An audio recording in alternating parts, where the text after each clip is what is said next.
So, How to Make a Killing is a crime comedy in which Glenn Powell plays a man who is trying to gain his inheritance, and the only way to do it is if he can kill the remaining members of his family who have wronged him and his mother. There's a gambling mentality to how Glenn Powell is written and how his character navigates this darkly comedic tale of inheritance and murder. Now, about like halfway through the story, his character of Beckett Redfellow has ended up in a very comfy spot financially and professionally and romantically. So, but by that midpoint in the film, it seems like everything is going right for him. And this is amid like his big plot to murder a bunch of people. So why risk it all just for a higher body count and more money in your bank account? And I mean, the only answer to that is like, well, it's a movie called How to Make a Killing. And it just wouldn't be true to the title if there weren't more murders committed and revealed and, explained about how they're committed. Now, on paper, it's an enticing story of how, well, for one, you have Powell's smooth voice narrating this tragic tale of a better life denied. And you can kind of find like the darkly comedic elements in there while still trying to make it a very, a very like personal story where you understand Beckett's motivations. And in particular, we do get like his backstory laid out, where Beckett speaks about how like he was a child where, his mother wasn't accepted because she was going to have a child that the family didn't approve of. His mother was kicked out of the family home and wasn't entitled to their money. And Beckett's mom had a tough life. His dad wasn't present. She died a tragic death when he was very, very young. And just Beckett's adult life has just been a struggle. He struggles to maintain a job. He's denied a romance with a childhood crush, played by Margaret Qualley as the very seductive Julia, which I did have a bit of a problem with her character. Julia, as a character, I think is interesting with the way that she looks and how she functions. But as an instigator of all that violence, she kind of feels a little bit too obligatory, especially to get this plot going. Now, the only way to inherit his wealth is if the rest of his wealthy family dies. And knowing this as well, Julia practically spells out this quest, which is just, kill the rich inheritors, get the money, and live happily live happily with your grade school sweetheart.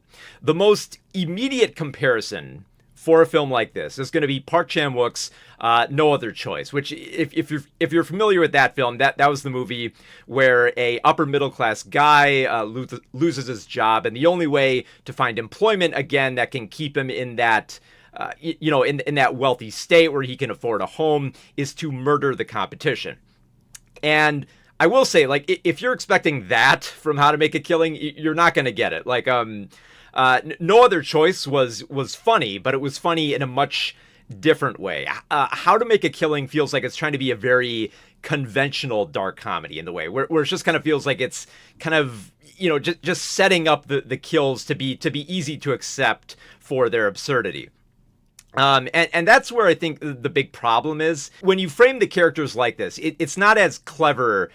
And it's not as interesting when a lot of the characters that Beckett is trying to kill are so easy to knock off without any moral hesitation. Like there's a brief moment where he considers, am I really going to do this? Am I not? And then like the whole family just ends up kind of just being like cartoonishly evil and rich that it kind of goes away. It just evaporates. Like there's a mantra throughout this film where the only way to survive in this world is to just shove your conscience down and don't think about it.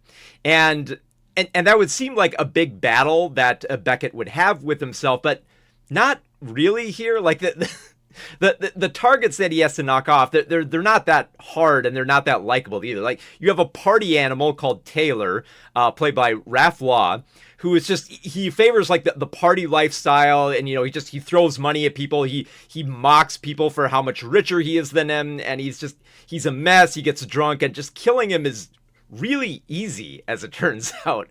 Like it barely takes Beckett much cleverness for what he has to do here. Another character we don't get to explore much of is the hotshot pastor called Steven, who's played by Topher Grace, which I thought, you could have a lot of fun with this. this guy who frames himself as this, motivational Christian speaker and has a lot of bad press and is just very paranoid about his deals. There's a lot of cool stuff you could do with that character. And we only get to spend about one scene with him before Beckett enacts his plan to knock him off, which turns out to be a lot more elaborate for covering his tracks. And then there's the pretentious artist Noah, played by Zach Woods, who is just, the most unlikable, pretentious type of guy that he's practically begging to be murdered. And to have his girlfriend, Ruth, played by Jessica Henwick, just taken off his hands. Like, he's just absolutely terrible guy. That there's no guilt that Beckett is going to feel for knocking this guy off, with a very elaborate way of timing an explosion just right with all the elements that wouldn't implicate him. This is not to say that the targeted rich jerks must carry any sympathy, especially since there is some humility and humanity in the regretful Uncle Warren, played by Bill Camp, who he kind of like recognizes that he did Beckett wrong and tries to give him a job and tries to set his life straight. And then there's the bitterly reserved grandfather of Whitelaw, played by Ed Harris. And there's, you can understand a little bit of his motivations kind of under the surface. He's very, like I said, he's very reserved, and he prefers to be in like the shadows and conspire a little bit. But he feels like a more capable and cunning villain. Basically he's the final boss. He's the one guy who is expecting Beckett's motivations and murders, and it's going to be the hardest to kill. Now, if the kills were more comical and cunning, the film could still be fun with its cavalcade of snuffed out snobs. But the movie never finds like a good groove. It just keeps shifting gears from darkly humorous murders to trauma, the trauma over Beckett losing his mother, to the romance that blossoms, and amid Beckett's career. It just keeps going up and up and up. So the climax of this film has Julia framing Beckett for blackmail, and she kind of becomes like a seductress who says, you need to kill your family because I want money. And Whitelaw just ends up expecting Beckett. So there's a very predictable sequence where he's just running through his mansion and shooting at him with a rifle, and it's just like, this should feel more giddy and more ridiculous and more thrilling a little bit, but it just kind of feels by the numbers at this point for everything that's been set up.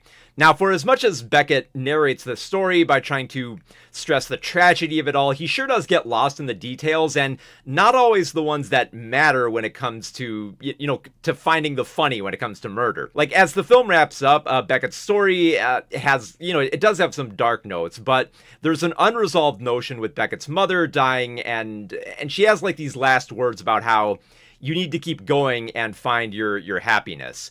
But the cynical resolve in this film implies little more than that murder is hard, and that trying to make it funny is even harder than you think.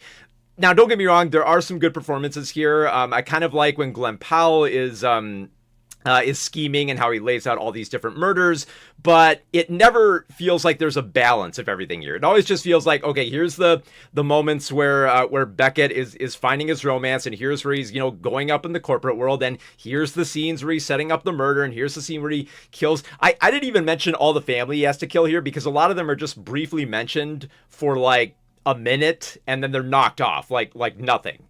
I was almost expecting there to be like dozens of family that he'd have to knock off, because then at least there'd be like a funny montage of, all the different clever and weird ways that he could kill his family. Because I think if you are going to frame this as a comedy, you've got to have like that embrace of the absurd while still making you care for Beckett. And I never felt like there was a balance there.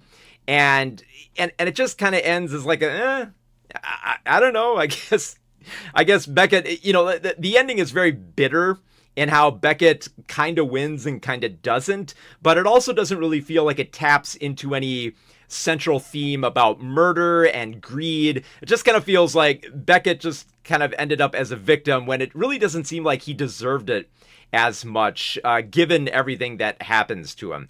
So it's a very uneven film. I like Glenn Powell's performance, but he's not. I wish there was more to his character than just having him just quickly shift between gears with these very cartoonish characters where there isn't a lot of moral complexity for what he's doing here.